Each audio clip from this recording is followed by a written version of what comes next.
Magandang hapon sa inyong lahat. Ito po si Herbert Curia, author, promoter ng The Bible Evangelizations. Kakibat ang ating pananalig sa ating banal na Panginoon Diyos, banal Panginoon sa Kristo at gabay ng kaliwan ng kalibatan ng Santa Maria, ay ating po ibinabahagi sa inyo sa linggong ito, ang mensahe ng ating banal na Panginoon. Ang tema ng mensahe ng ating banal na Panginoon Diyos ay ang mabuting balita o kaligtasan ay para sa lahat.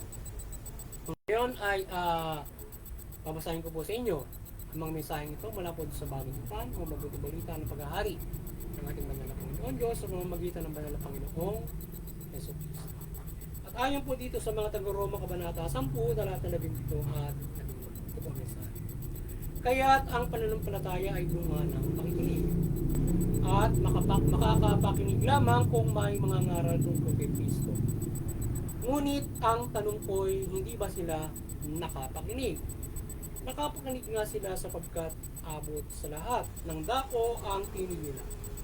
At ang mga salita nila ay laganap sa sanlibutan.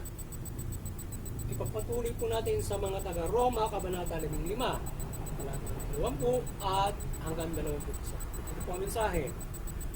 Ang hangad ko'y ipangaral ang mabuting balita sa mga dakong hindi pa kilala si Kristo, upang hindi ako mangaral sa napangaralan na ng iba, kundi ayon sa nasusulat, makakikilala ang mga hindi pa nakababalita tungkol sa Kanya, makauunawa ang mga hindi pa nakaririnig tungkol sa Kanya. Tutuloy po natin kay Apostol San Marcos, Kabanata 16, talatang 20. Ito po ang mensahe. Umayo nga ang mga alagad at tangharal sa lahat ng dako. Tinulungan sila ng Panginoon sa gawain ito. Pinatotohanan niya ang salitang kanilang ipinangaral sa pamamagitan ng kapangyarihang gumawa ng himala na ipinagkakaloob niya sa kanila. Patuloy po natin sa 2 Tesalonica, Kabanata 2, talata 11. Tinawag kayo ng Diyos sa pamamagitan ng mabuting balitang ipinahayag namin sa inyo upang makasama sa kaluwalhatian ng Panginoong Hesu Kristo. Ipagpatuloy po natin kay Apostol Tito, Kabanata 2, talatang 11. Ito po ang mensahe. Sapagkat inihayag ng Diyos ang kanyang kagandahang loob na nagdudulot ng kaligtasan sa lahat ng tao.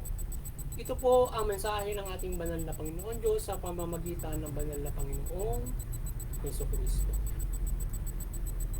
At ating pong pasalamatan ang ating banal na Panginoon Diyos, Panginoon Hesu Kristo at Espiritu Santo, gayon din ang ating banal na Santa Maria.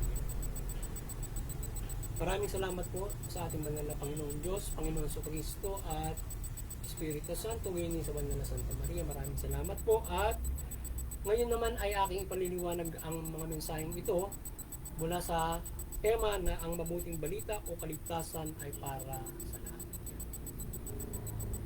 Nais pong ibabatid o nais na ating malaman na nais ng banal na Panginoon Diyos sa pamamagitan ng banal na Panginoon Hesus Kristo na yung kaligtasan na kagandahan loob na kanyang inihayag sa pamamagitan ng anak o ng Panginoon Hesus Kristo ay para sa lahat. Walang itinatangi.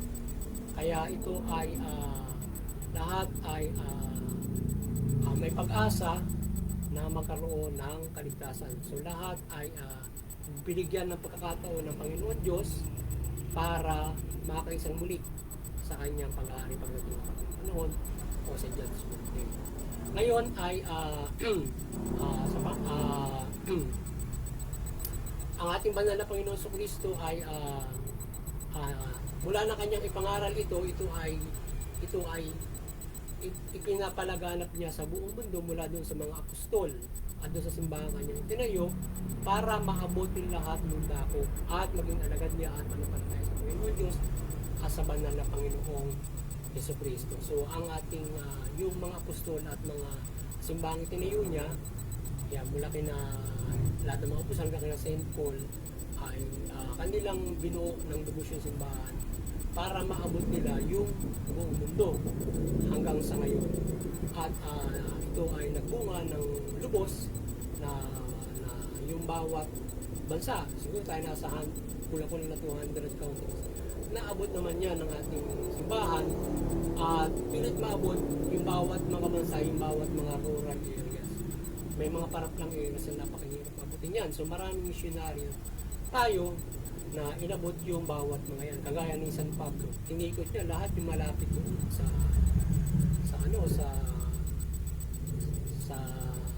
Jerusalem, mula doon sa sa Israel, yung lahat ng mga bansa doon na inikot niya hanggang doon sa Espanya, Roma, yan, hanggang sa makarating nga rito sa atin yan. So isa siya sa mga alagad o mga sugo para sa mga taga-iba't ibang bansa o tinatawag sa Bible na hintil yun, mga foreigner ng Israel. So yung sa Israel meron nakatalaga doon, at yung foreigner ng Israel ay yung mga hintil na tinatawag ay kinabot ni San Pablo yun, at saka na San Pedro. So ngayon iba't ibang mga alagad na sinuko para sa mga hintil niya. So nakapagbuo sila ng simbahan at pilit ng inabot. So ngayon tayo ay para magkaroon ng kaligtasang lubos ay hindi basta tayo natubos ng banal na Panginoon Kristo para tayo ay ligtas na agad, kundi para maligtas tayo ng lubos, kinakailangan papakinggan natin yung salita. So kaya nga pinalaganap ng Panginoon Diyos yan para lahat ay makapakinig at makasunod doon sa kanyang kalooban. So ngayon may pag-asa kang maligtas mula doon sa pakinig. Kasi kung hindi ka makakapakinig, maaring hindi mo masunod yung kalooban ng Diyos. So kailangan may guidance siya, ibig sabihin na tuntunin na susundin mo. Para alam mo, 1 to 10, ganito ang step. Kapag hindi mo nasunod yun, maaaring mayroon ka, maaaring ikaw hindi maligtas, or maaaring ikaw maligtas. Lalo na kung wala kang guidance to 1 to 10. So baka maaaring puro liko-liko yung ginagawa mo. So maliban doon sa sinasabi rin ng mabuting balita na yung mga talagang hindi talaga maaabot ay mula doon sa tuntunin ng pamilya kung paano mamumuhay sila, paano ba namumuhay. Siyempre dapat mabuti rin yung pamilya na yun, hindi masama, di ba? Sabagat kung masama yun, ay hindi naman po pwedeng sila bigyan ng kaligtasan kung masama sila. So mayroong mga halimbawa, sinasabi na halimbawa mayroong mga IPs sa malayo, so mayroong mga mayroong pamayanan yan. So may panuntunan ng mabuti rin yan, siyempre doon sa kanilang samahan. So yun ay kapag ka nakasusunod ka, maaaring hindi mayroong kaligtasan. But ngayon ay naabot na yung mga ganun, yung mga IPs lahat. At maging mga komunidad na malayo na maski hindi ganun ay naabot na ng ating mga misyonaryo ng ating simbahan para nabigyan ng pag-asa sa kaligtasan. At yun na isang at hindi lamang basta na ipabot yung mabuting balita, kundi pinili nila mapunlad yung bawat mga lalo nasa paraplan, binibigyan nila ng edukasyon at iba't ibang mga ikabubuti ng bawat mga bansa mula sa gabay ng mabuting balita, ng social services, etc.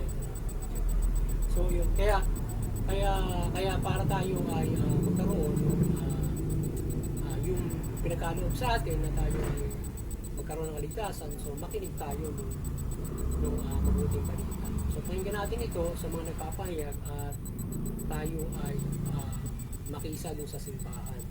So tayo makiisa sa simbahan para tayo ay patuloy na magabayan at magkaroon ng kaligtasan. Yun yung proseso na dapat nating mangyari sa atin, na tayo ay hindi lamang basta makikinig at gagawin yun. Dapat nakikisa rin tayo dun sa simbahan kasi yung simbahan ay may mga sakramento kagaya nung halimbawa binyag. So kinakailangan kasi kapag yung binyag at saka yung sa tubig at saka sa spirito, kinakailangan mabinyagan ka para ikaw ay doon ang simula ng kaligtasan mo sa binyag, at ikaw ay sa magsimula ng pananampalataya. Kailangan malinis ka muna and then mananampalataya ka dulo. So ganun yung proseso, at hindi basta makikinig lamang at ikaw ay susundin mo yung halimbawa susundin mo ng ganun yun. So ngayon ay dapat ay mayroong yung bautismo mula doon sa pakikinig at pagtalima ng mga kasi may prosesong ganun yung ating mananampalataya.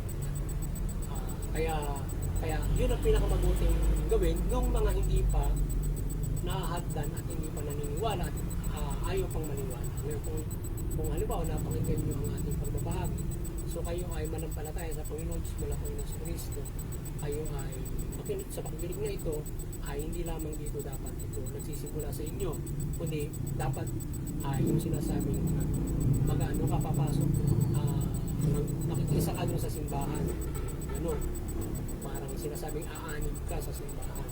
So ikaw dapat ay magkaisa ng simbahan, and then doon ka bibigyan ng sakramento. Doon na magsisimula yung pagtalima mo sa kalooban natin. At pinakamaganda mo mula doon. So ngayon, kung halimbawa hindi mo nagagawa yun, sumusunod ka pa lamang, dapat magawa mo yun.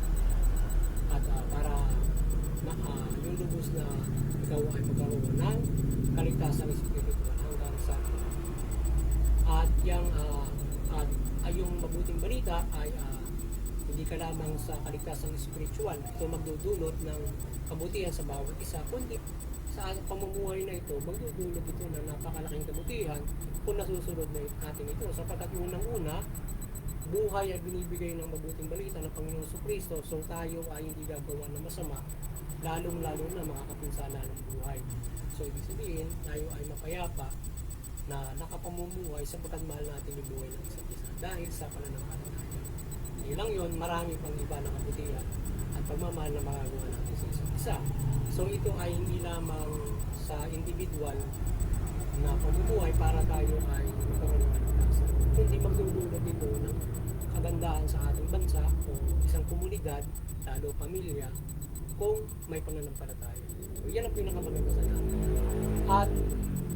At sa pagkakaisa natin ito, tayo ay may mahusay na patutunguhan na lipunan na walang hanggan pagdating ng pagkakas. Kaya so sana muli ay kayo ay nagabayan na naman ng Bibleized promotion, ng The Bible Evangelization sa inyong spiritual na pamumuhay mula sa pagbabahagi natin ng mabuting balita o salita ng Panginoon Diyos mula Panginoon sa Kristo, at kayo ay magabayan sa kaligtasan spiritual. At mahikayat kayo sa pananampalataya at pagtalima nito. At tayo dumadalangin din ng gabay ng ating banal na Santa Maria, at tayo nagpapasalamat sa Kanya sa paggabay niya sa atin, at ng Panginoon Diyos, Panginoon sa Kristo at Espiritu Santo ng Kanyang mga iba't ibang mga gabay at pagtitiwala sa atin, at bigay ng mga pala, lalong-lalo na sa paggabay ng banal na Santa Maria, para gabayan tayo sa pagbabahagi ng Kanyang panibulagan at iba't ibang mga gabay sa atin. At sana kayo maliwanagan sa inyong mga tahanan mula dito sa ating pagbabahagi ito at inyong pagtalima ng mabuting balita. Kabayan kayo ng Banal na Santa Maria at ng Panginoon Diyos sa inyong mga tahanan, sa inyong sa ating pagbabahagi ito at ating pananampalataya. Yan. At kayo ay makapanampalataya ng lubos sa gabay ng ating banal na Panginoon Diyos at makamit nyo ang kaligtasan spiritual, at mula pang araw-araw na buhay ay makamit nyo yung nais ng ating banal na Panginoon. At muli ay doon sa interpretability, patuloy natin hinikayat ang bawat mga reliyon na tayo magkaisa. Unawain natin ito upang ito ay hindi magkaroon ng mga sigalutan at hindi pagkakaunawan ng mga reliyon na naging mitya ng mga sigalutan na digmaan sa iba't ibang parte ng mundo at bawat mga bansa o mga komunidad. Pagkos ito ay nakahikayat ang interpretability ng unawaan sa bawat mga bansa ng kapayapaan, pagmamahal at pagtutulungan at mabubuting aral ng ating mga pagmulaan. Naiwasan yung mga digmaan sa bawat mga bansa. At napapagtibay nito yung pagkakaisa. Magkaibagan tayo ng pananiwala, pananampalataya, at way ng ating pananampalataya. At muli, doon sa CBCP and Vatican Church, maniwalagan kayo patuloy niyo pagkaisahin ang sangkatauhan mula bansang Pilipinas sa pananampalataya sa Panginoon Diyos mula Panginoon sa Kristo at mabuting balita. Sa ating munting kakayanan ay patuloy tayo na nananampalataya ng gabay ng Banal na Santa Maria, maliwanagan ang ating gabayan tayo ng kaliwanagan niya sa pagbabahagi ng mabuting balita at maliwanagan kayo kay may layat sa ating pagbabahagi ng mabuting balita o pagtalima ng mabuting balita at magkaroon kayo naman ng pag-asa sa ang at doon sa mga kapamalaan maliwanagan kayo ng banal na Santa Maria at mabuting balita at mamahala kayo ng mabuti tuwid, tagulin niyo yung karapatang pantao at mamahala kayo ng may patas ng justisya. Hindi lamang mula sa bansang Pilipinas, lahat ng mga bansa at lalo na yung nagkakaisa. At maliban dyan yung aming lokal na pamalaan, kayo ay maliwanagan at mamahala kayo ng mabuti, matubig at tagulin niyo yung karapatan. Maging yung ating lokal na enforcement. At sa aming lokal na parokya ay magabayan kayo ni Banal Santa Maria at paliwanagan kayo at patuloy niyo pagmuklurin yung mamamayan ng ibang Quezon sa pananampalataya sa ating Panginoon Jesus. Magandang hapon sa inyo lahat at God bless.